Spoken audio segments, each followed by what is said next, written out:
We can now bring in Laura Carter, lecturer in British history at Paris Cité University. Thank you very much for joining us here on France 24. 5 years ago, the Conservative Party secured a landslide victory, and tomorrow they're on course for a spectacular defeat. How did they squander it all away? Well, good afternoon. I think probably the key answer to that question are the kind of two key points that have dominated domestic policy discussion in this campaign, which are around the NHS and immigration. They haven't delivered on the things that they said they were going to do. This Rwanda policy hasn't materialized for various reasons. Taking migrants who arrive in the UK back to Rwanda and processing them there. And NHS waiting lists are rising, and people really feel that in their everyday lives. They can't get doctor's appointments. So I think if you add to that the fact that we no longer have the kind of charismatic Boris Johnson at the head of the Conservative Party, but the much less appealing Rishi Sunak in lots of ways, that might be how we've got from 2019 to today. The fact that, let's just take the NHS for instance. You said there's so much work that needs to be done, especially when it comes to waiting lists. Given that the Conservatives have been in power for 14 years, it's difficult for them to say, vote for me, things will get better, when they've been in power for 14 years. Yeah, that's exactly right. And I think that's probably what's persuading a lot of people who traditionally and instinctively would vote for the Conservatives to maybe try something different with Labour.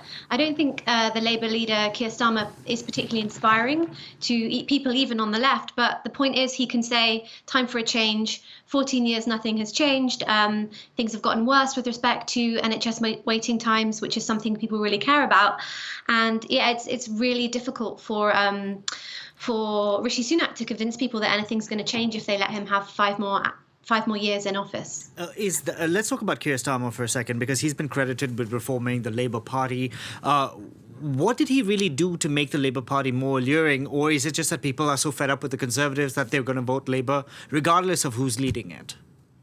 I think there's a bit of that. I think he has been, in his words, kind of tough on this issue of anti-Semitism in the Labour Party, which was a huge problem for his predecessor, Jeremy Corbyn. Notably, the kind of scandal around Diane Abbott, Labour's longest-serving black female MP at the beginning of this campaign, who was censored for alleged anti-Semitism. So he's done a few things there on key issues.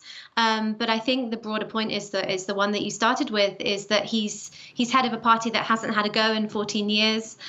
He hasn't turned too many people off, but he's not necessarily the most inspiring, charismatic leader either. Now, over the past 14 years of Conservative rule, there have been a number of cuts to public spending. Yes, the NHS has been impacted, but you also have things like malnutrition that's on the rise in the world's sixth largest economy. Rickets, scurvy, scabies have made a comeback, this according to the Royal College of General Practitioners. How does Labour really go and correct course? Do they go in and raise taxes?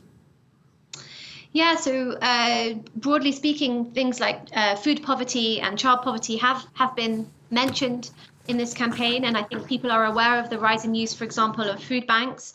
I think all of Labour's energies around this are in their discourse around tackling the cost of living crisis. So they're going to try and bring energy bills down by essentially creating this new energy company. And they're also, focusing on the NHS, not so much on education, but I think in general, they're trying to focus on, trust us, we can grow the economy. That will put more money in your pockets. Meanwhile, we will stop cutting public services, and therefore the issues you've pointed to around child poverty and generally families struggling will hopefully improve. Let's talk about Nigel Farage, because we can't discuss British politics without discussing Nigel Farage and his Reform Party. Is he going to take votes away from the Conservatives tomorrow? It's kind of anyone's guess. There was a lot of excitement when Farage came in a few weeks, I think, after the election was announced, and said that he was going to stand. So he presented himself as this disruptive force, as you say, naturally someone who would take votes away from the Conservative Party. I think that he might have alienated some moderate Conservative voters over the course of the campaign. He said some pretty silly things about Russia. He's seen volunteers for his party, Reform UK, openly make homophobic and racist remarks in public. He's removed them. But to those moderate Tories who find that stuff kind of offensive and despicable, he hasn't done himself any favours. So my guess would be that he's not going to dent the Tory vote as much as he might have done.